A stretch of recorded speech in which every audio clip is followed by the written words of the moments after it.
ডাক্তাররা বলেছেন যে তার অবস্থা, শারীরিক অবস্থা অত্যন্ত সংকটময়। খালেদা জিয়ার শারীরিক অবস্থা অত্যন্ত সংকটময়। মির্জা ফখরুল আজ রাজধানীর নয়াপল্টন জামে মসজিদে এক দোয়া মাহফিলে উপস্থিত হয়ে বিএনপির মহাসচিব মির্জা ফখরুল ইসলাম আলমগীর জানান, খালেদা জিয়ার শারীরিক অবস্থা অত্যন্ত সংকটময়। তিনি বলেন, গতকাল রাতে চিকিৎসকরা জানিয়েছেন খালেদা জিয়ার অবস্থা আগের তুলনায় আরও উদ্বেগজনক।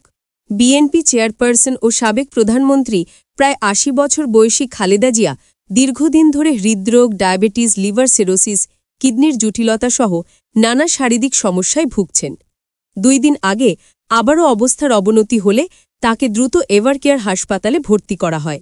দলের পক্ষ থেকে বলা হয়েছে, এ মুহূর্তে তার জন্য প্রয়োজন সর্বোচ্চ চিকিৎসা এবং দেশের মানুষের দোয়া মাহফিলে উপস্থিত হাজারো নেতাকর্মীর চোখে ছিল উদ্বেগ আর প্রার্থনার ছাপ।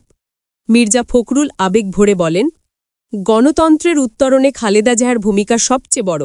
গণতন্ত্র রক্ষার জন্য তিনি লড়াই করেছেন, সংগ্রাম করেছেন, নির্যাতিত হয়েছেন, আজও অসুস্থ শরীর নিয়ে সেই লড়াইয়ের মূল্য দিচ্ছেন। তিনি আরও বলেন, আমরা সারা দেশের জনগণের কাছে অনুরোধ করেছি, জুম্মা নামাজের পর দোয়া করুন যাতে আল্লাহ তাকে সুস্থ করে দেন, আবার জনগণের মাঝে ফিরিয়ে দেন, যেন দেশের মানুষের জন্য কাজ করার সুযোগ পান। দোয়া শেষে বিএনপির বিভিন্ন অঙ্গ ও সহযোগী সংগঠনের নেতাকর্মীরা জানান, এ মুহূর্তে তাদের একটাই প্রার্থনা, খালেদা জিয়া সুস্থ হন, ফিরে আসুন।